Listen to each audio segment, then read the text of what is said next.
आध्यात्मिक परिवेश में आपका स्वागत है।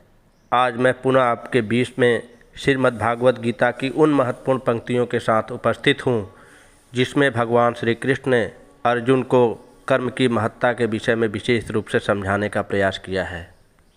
भगवान कहते हैं कि हे अर्जुन, तेरा अधिकार केवल कर्म करने में ही है, फल में कदापि नहीं।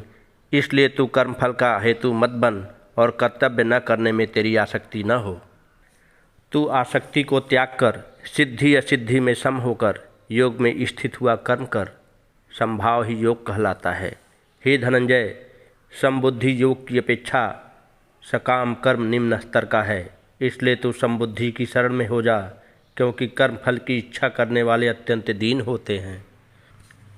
समबुद्धि युक्त मनुष्य इस जीवन में पुण्य और पाप दोनों को त्याग देते हैं। इसलिए तू योग मार्ग का अनुसरण कर, क्योंकि कर्मों में कुशलता ही योग है। समबुद्धि ज्ञानी जन कर्म फलों को त्याग कर जन्म मृत्यु के बंधन से मुक्त होकर परम पद अर्थात मोक्ष प्राप्त करते हैं। जब तेरी बुद्धि मोह रूपी दलदल को पार कर जाएगी, उसी समय तू सुने हुए या सुनने में आने वाले भोगों को विरक्त हो जाएगा।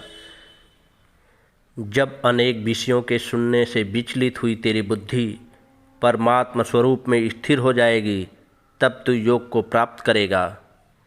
अर्जुन बोले, हे केशव, समाधि में स्थिर बुद्धि वाले पुरुष के क्या लक्षण हैं? वह कैसे बोलता है, कैसे बैठता है और कैसे चलता है? श्री भगवान बोले, हे पार्थ, जब मनुष्य मन में स्थित सभी कामनाओं को त्याग कर आत्मा से ही आत्मा में संतोष रखता है, तब वह स्थित प्रज्ञ कहलाता है। दुख में जिसका मन विचलित नहीं होता और सुख में जिसकी लालसा नहीं है और आसक्ति भय व क्रोध से मुक्त है, ऐसा मुनि स्थिर बुद्धि वाला कहलाता है। जो पुरुष सर्वत्र स्नेह रहित है तथा शुभ या अशुभ होने पर न तो प्रसन्न होता है और न दुखी होता है, वह प्रतिष्ठित बुद्धि वाला कहलाता है।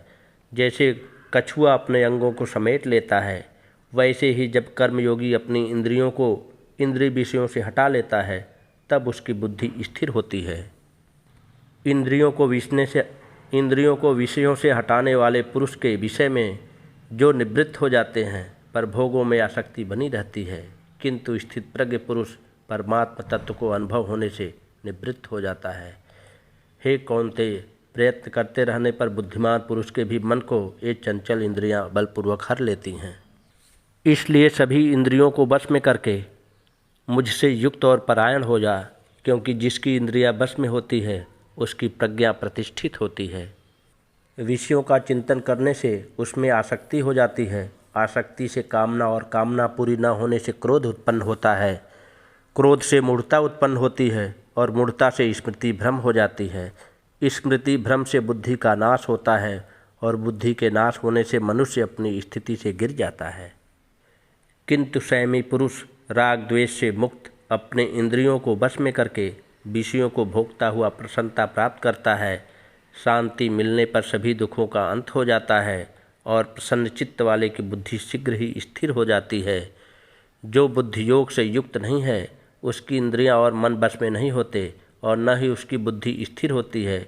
बुद्धि स्थिर न होने से शांति नहीं मिलती, बिना शांति के सुख नहीं मिलता। जब मन विषयों में विचरता हुआ इंद्रियों के पीछे दौड़ता है, तब इंद्रियां उसकी बुद्धि को हर लेती हैं, जैसे जल में प्रचंड वायु नाव को। इसलिए हे महाबाहो, जिसकी इंद्रियां सब प्रकार से जिसके वश में होती हैं, उसकी बुद्धि स्थिर होती है। सभी प्राणियों के लिए जो रात्रि है, उसमें संयमी पुरुष जागता है, और जब सब प्राणी जागते हैं, तब मुनि के लिए रात्रि है। जैसे नदियों का जल चारों ओर से आकर समुद्र में मिलने पर समुद्र अपनी मर्यादा में अचल और शांत रहता है, वैसे ही संयमी पुरुष बिना विकार उत्पन्न किए परम शांति को प्राप्त होता है, कामनाओं को चाहने वाला नहीं। जो मनुष्य सभी कामनाओं को त्याग कर मिथ्या अहंकार वासना और ममता रहित होकर विचरता है, वह शांति को प्राप्त होता है।